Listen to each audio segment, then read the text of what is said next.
mas-uuliyiinta degmada Maxamuud Haybe ee caasimadda Hargeysa ayaa waxa ay howlgal ka fuliyeen garoonka kubadda cagta ee Maxamuud Axmed Cali ee ku yaala degmadaasi Maxamuud Haybe iyadoo howlgalkaasi looga gol lahaa sidii garoonkaasi loo simi lahaa isla markaana loo hagaajin lahaa bilicdiisa si loogu diyaar garoobo isla markaana ay ugu qaataan tababarka koobka degmooyinka caasimadda Hargeysa oo dhawaan la qaban doono gudoomiyaha degmada Maxamuud Haybe ee caasimadda Hargeysa Axmed Cawl Raage iyo sidoo kale xogayaha degmada Maxamuud Haybe Cabdiqani Xaaji ayaa halkaasi ka hadlay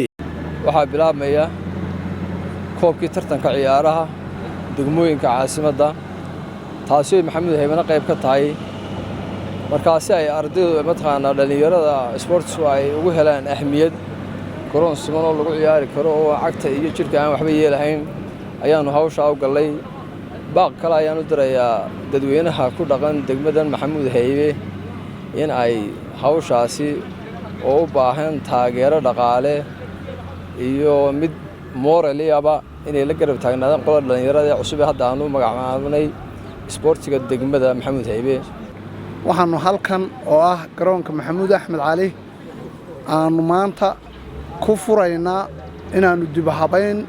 ku sameeyno garoonka isku simis aanu ugu sameeyno maadaama degmooyinka loo furay tartankii kubadda cagta ee heer degmo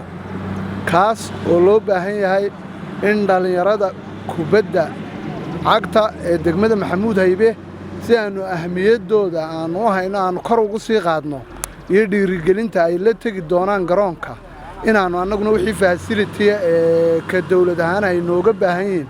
hadday noqoto garoonka iyo hadday noqoto wixii kale nooga baahdaanba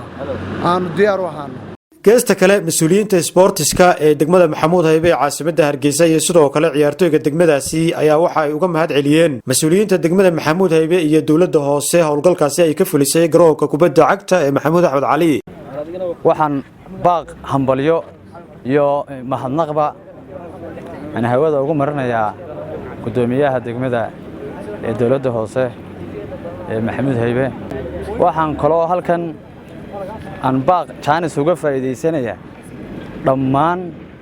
bahweynta degan degmada Maxamuud Haybe koobkii degmooyinka ayaa bilaabmaya in ay dhiirigeliyaan ciyaartooyga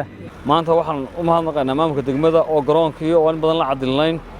oo jeexiyo kala dhaadheer lahaa koobku intuu galay jeexiyo u sameeyey arrinkii aan ka codsanay noo fuliyey waxaan u mahadnaqayaa maamulka degmada Maxamuud Haybe oo fuliyey baaqii u direen dhammaan sportiga degmada Maxamuud Haybe gaar ahaan garoonka Maxamuud Axmed Cali markii xigta waxaan mahad u direynaa maayarka caasimadda Cabdiqani Xamuuge markii xigta waxaan aad iyo aad ugu mahadnaqaynaa garoonka uu sida fiican ugu hagaajiyay kale Ilaahay baa mahad iskale halkii nagu kulmiyay markii xigta waxaa mahad iskale cid kasta oo ay ka soo fushay shaqadan meesha ka socota oo ugu horeeya maayarka caasimadda Hargeysa